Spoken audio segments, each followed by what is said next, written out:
marilah kita panjatkan puji dan syukur kehadirat Allah Subhanahu Tuhan Yang Maha Esa.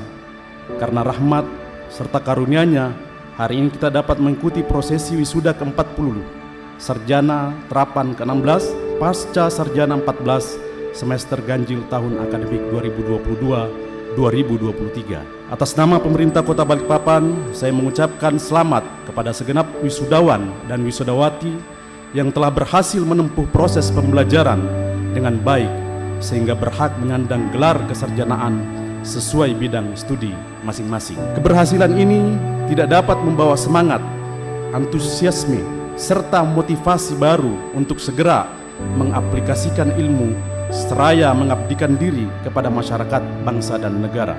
Persiapkan diri saudara dengan sebaik-baiknya. Wisuda bukanlah sebuah akhir pencapaian. Ini hanyalah salah satu momentum bagi saudara untuk melompat lebih tinggi, berlari lebih kencang, dan menyelam lebih dalam atas kehidupan yang akan saudara jalani di masa mendatang. Atas nama pemerintah Kota Balikpapan, saya juga menyampaikan apresiasi dan penghargaan kepada Universitas Balikpapan konsisten menciptakan sumber daya manusia yang berkualitas. Universitas Balikpapan juga telah secara terus-menerus melakukan inovasi agar tetap relevan dengan tuntutan dan perkembangan zaman. Balikpapan, kubangun, kujaga, dan kubela. Kubangun dengan amal, kujaga dengan iman, kubela dengan doa. Sekian dan terima kasih. Wassalamualaikum warahmatullahi wabarakatuh. Wali Kota Balikpapan tertanda Haji Rahmat Masud SE ME.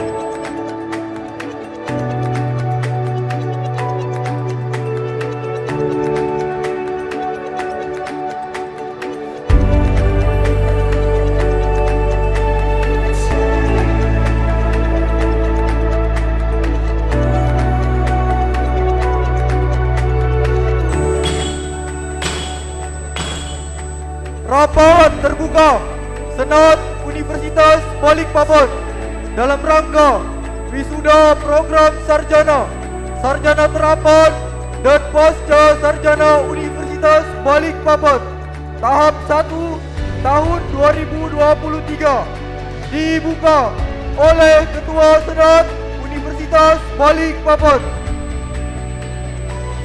Dengan mengucap Bismillahirrahmanirrahim, rapat terbuka Senat Universitas Balikpapan dalam rangka wisuda program sarjana, sarjana terapan, dan pasca sarjana Universitas Balikpapan tahap 1 tahun 2023 dengan resmi saya nyatakan dibuka.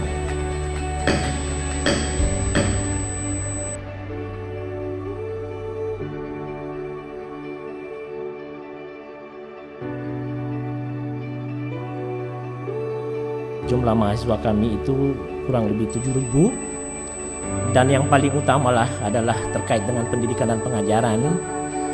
Mahasiswa atau mereka yang menyelesaikan pendidikan di Universitas Balikpapan itu punya IPK rata-rata di atas 3. Kalau kami rata-ratakan 3 tahun terakhir, mereka memiliki 3,34. Dengan demikian, secara kalau misalnya bicara akreditasi, ini sebenarnya dari baik sekali mengarah dulu. Kalau tadi IPK untuk sarjana 3,42, kalau magister kami adalah 3,59. Sehingga kalau perhitungan skor, kami punya kampus itu adalah kampus yang unggul. Bagaimana etika alumni Unimba ini pada saat bekerja? Jadi etika itu tolong diperhatikan dengan baik. Yang kedua, keahlian pada bidang ilmu atau kompetensi. Jadi kalau misalnya Anda sarjana ekonomi, tunjukkan bahwa Anda mampu. Anda sarjana hukum, tunjukkan bahwa Anda menguasai ilmu itu.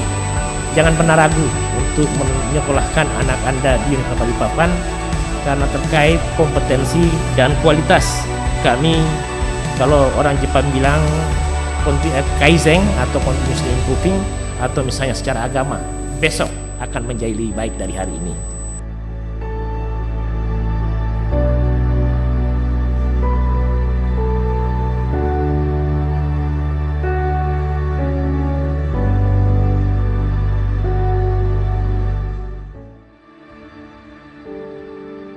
Sebagai insan Pancasilais, kita bersama bersyukur pada Allah Subhanahu wa Ta'ala, Tuhan yang Maha Kuasa, hari ini kita diberikan kesehatan lahir dan batin sehingga kemudian kita bisa berhadir dalam rangka mengikuti dan sekaligus menyaksikan prosesi wisuda yang diikuti oleh anak-anak saya mahasiswa dari Universitas Balikpapan yang alhamdulillah telah menyelesaikan studinya di Universitas Balikpapan.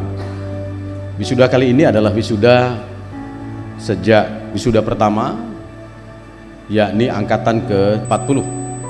Universitas Balikpapan ini awalnya didirikan inisiatif dari para tokoh yang peduli terhadap persoalan pendidikan di daerah ini. Tokoh-tokoh purnawirawan, aktivis di organisasi kemasyarakatan, dan kemudian juga dukungan dari birokrat. Secara khusus yang mewakili Panglima, saya berterima kasih karena Universitas Balikpapan awalnya itu adalah bisa melaksanakan aktivitasnya dibantu oleh Kodam, oleh Pak Panglima pada saat itu, yakni Pak Jenderal Maulani, yarhamukallah, sehingga kemudian alhamdulillah berlangsung sekarang dan kemudian telah melahirkan ribuan alumni Universitas Balikpapan yang tersebar sekarang ini pada berbagai macam posisi, profesi, dan kemudian punya kapasitas-kapasitas yang saya kira telah banyak yang menduduki posisi-posisi strategis baik di pemerintahan maupun di profesi-profesi yang lain. Di dunia usaha juga banyak yang sukses. Universitas Balikpapan, seluruh pejabat di lingkungan Universitas Balikpapan termasuk juga yayasan harus kuat berkomitmen untuk bagaimana kemudian menjadikan Universitas Balikpapan sebagai perguruan tinggi yang mengedepankan kualitas. Itulah sebabnya secara visi Universitas Balikpapan menetapkan visi Universitas Balikpapan sebagai perguruan tinggi unggul, perguruan tinggi yang mandiri, dan perguruan tinggi yang berbudaya. Berbudaya dalam konteks bagaimana kemudian alumni-alumni Universitas Balikpapan memiliki integritas yang sangat baik, ya, dan kemudian mampu menunjukkan integritas itu ketika kemudian terjun di masyarakat, sehingga kemudian persoalan-persoalan yang berkaitan dengan moralitas, berkaitan dengan norma-norma, nilai-nilai, itu bagi alumni Universitas Balikpapan tidak ada persoalan dalam kondisi dan perkembangan situasi yang seperti apapun. Pada anak-anak sekalian, di depan mata kalian para alumni itu sudah ada keputusan politik yang sangat luar biasa dari negara melalui Pak Presiden dan DPR, yakni keputusan menjadikan daerah kita sebagai ibu kota negara. Ini peluang besar, kesempatan besar. Pak Rektor kebetulan salah satu tim ahli dalam rangka bagaimana kemudian proses pembangunan di IKN itu bisa berjalan dengan lancar. Banyak sekali pikiran-pikirannya, pandangan-pandangannya, kontribusinya terhadap itu. Oleh karenanya saya berharap betul kalian mempersiapkan diri yang belum bekerja. Kalau yang sudah bekerja tinggal meningkatkan saja kapasitas dan kualitasnya. Yang belum bekerja, saya berharap untuk juga terus meningkatkan kompetensi Anda.